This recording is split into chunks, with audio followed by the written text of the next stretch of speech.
Vamos para os acréscimos. Eduardo Marcelo 5 Moreno. minutos de acréscimo. Vamos a 50. 8 minutos de acréscimo. 3 minutos de acréscimo, o jogo vai até 48. Estamos já nos acréscimos. Haja coração. São mais 3 minutos pro coração bater acelerado. Vamos para os acréscimos. Saudações mulambada, beleza? Quem vos fala novamente é o Daniel Limão.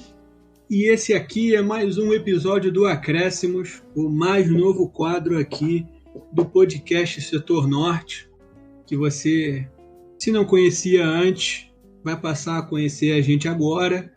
Acompanhe a gente aí que em breve a gente vai voltar com os pós-jogos, mais conteúdo de acréscimos e etc. Falou? Antes de falar sobre o nosso personagem, que é esse aí que você está vendo na thumbnail aqui do nosso programa, eu quero te pedir uma coisinha simples, para não esquecer de seguir o nosso feed aqui no aplicativo de streaming que você está ouvindo a gente, tá? Segue a gente, segue o nosso Twitter também, caso você tenha. A nossa arroba é @setornortebnh e o Instagram também é @setornortebnh. Tudo muito simples, tudo muito fácil, não tem confusão. Então, sem mais delongas, vamos ao nosso episódio. Hoje, a gente vai falar sobre o grande Arthur Friedenreich. Se você for um fluente de alemão e se sentiu incomodado com a minha fluência no Friedenreich, manda um direct pra gente no Instagram, tá bom? Manda uma mensagem pra gente no Twitter, que a gente conversa melhor sobre isso e aí você ensina a gente a falar alemão, tá bom? Porque eu realmente não sou fluente. Mas a gente vai falar sobre o Arthur Friedenreich, que tem esse sobrenome porque ele é um filho de pai alemão, mas ele é brasileiro e sua mãe é negra brasileira. Então ele é o que chamam de mestiço, né? Ele brilhou aqui em Campos Tupiniquins entre 1909 e 1935. São 26 anos aí de carreira, que dá uma carreira considerável.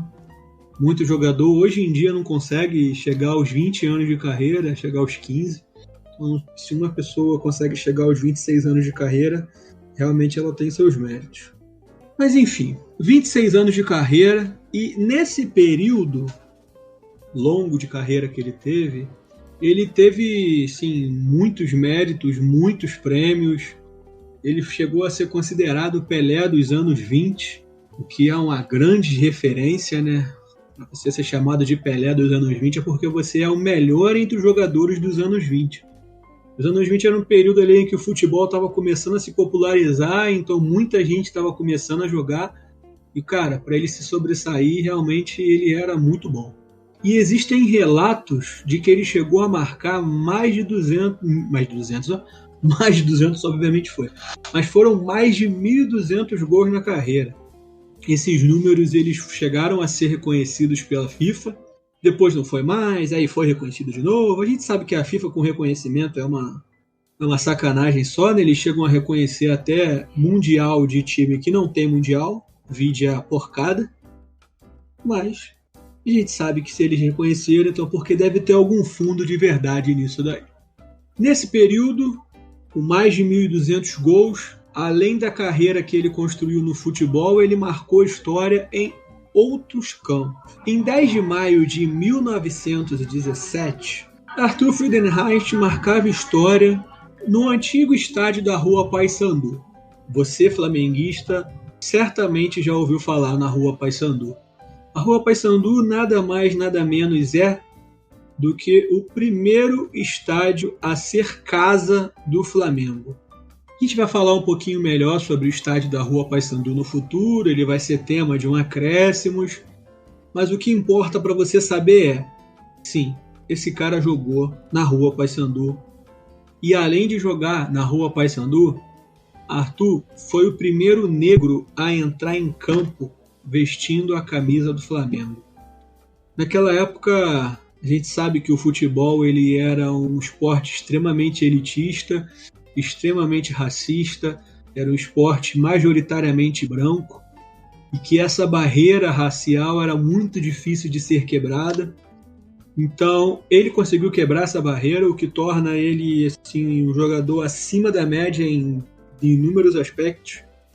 Que para alguém conseguir quebrar uma barreira, ela tem que ser realmente, de fato, fora da curva. E além de ter sido o primeiro negro a jogar pelo Flamengo, essa partida em que ele jogou, lá em 10 de maio de 1917, foi contra um clube argentino chamado Sportivo Barracas. E por que essa partida é tão importante para a história do clube, além de ser a partida em que Friedenreich jogou pelo Flamengo? Porque essa partida nada mais, nada menos foi do que a primeira partida internacional feita pelo Flamengo. Então foi a primeira partida, foi a estreia do Flamengo em competições internacionais. Então a gente está falando aqui de um jogador que foi o primeiro negro a jogar pelo Flamengo, que jogou a primeira partida do Flamengo em competições internacionais contra um clube argentino. Arthur não pertencia ao Flamengo, ele veio emprestado pelo Ipiranga de São Paulo, foi titular nessa partida, que terminou em 1-1, e um pouquinho mais de história sobre essa partida, ela terminou em 1-1 com um gol do Flamengo sendo marcado pelo atacante Gustavinho. Gustavinho esse que foi o jogador a marcar o primeiro gol da história do Flamengo, lá em 1912, na goleada que você certamente já ouviu falar, foi a goleada de 15-2 dada pelo Flamengo no time da Mangueira. Então dá para ver que esse Flamengo e Barracas foi cheio de história. Né? Teve primeiro negro a vestir a camisa do Flamengo, teve o primeiro estádio da história do clube, teve primeira partida do Flamengo em competições internacionais, teve o primeiro jogador a fazer gol pelo Flamengo, marcando gol de novo. Então, assim, foi uma partida que não acontece todo dia. Então, eu gostaria muito de ter assistido. Imagino que quem assistiu poderia não ter consciência de que estava assistindo a história se fazer diante de seus olhos, mas eu acredito que muita gente tinha essa consciência sim. Então, porque realmente ela foi uma partida para ser lembrada, para ser memorizada. E depois dessa partida histórica, o Fried retornou lá para o Ipiranga de São Paulo, passou por inúmeros clubes depois, jogou pela seleção, conquistou títulos pela seleção brasileira e retornou para o Flamengo em 1935 para encerrar a carreira dele, aos 43 anos de idade. Nessa última passagem dele a gente não tem muita lembrança, a gente não tem muita recordação, não tem muito registro, até porque aquele período ele era um período de fato onde os registros eles acabaram se perdendo ao longo da história, praticamente 100 anos aí, naquela época não tinha computador, não tinha internet, então os dados eles eram feitos à mão, eram todos no papel, e isso dificultava bastante o armazenamento, às vezes se perde aqui, se perde ali, quando vai ver não se acha mais. Mas o que importa é que ele sim encerrou a carreira no Fla em 1935, e ele não era muito adepto da profissionalização do futebol. Quando o futebol ele passou a largar ali o status de amador e passou a se tornar profissional, Arthur, pelas suas opiniões pessoais, sejam elas quais forem, a gente não está aqui para ficar debatendo isso, seja elas quais forem, ele não era muito adepto, ele recusou um contrato profissional do Flamengo, resolveu voltar para a terra dele em São Paulo, se tornou funcionário de uma companhia de bebidas e depois terminou a vida dele participando da história ainda do São Paulo. Sim, o São Paulo que a gente conhece hoje, um gigantíssimo clube. São Paulo que foi um clube que o Arthur ajudou a fundar. Então é isso, galera. Valeu, mulambada. Esse foi mais um Acréscimos. Não deixe de seguir a gente nas redes sociais, não deixe de seguir a gente aqui no seu app de streaming favorito. Então aquele toque de punho que está na moda hoje em dia, não pode abraçar na pandemia. Se cuida dos seus.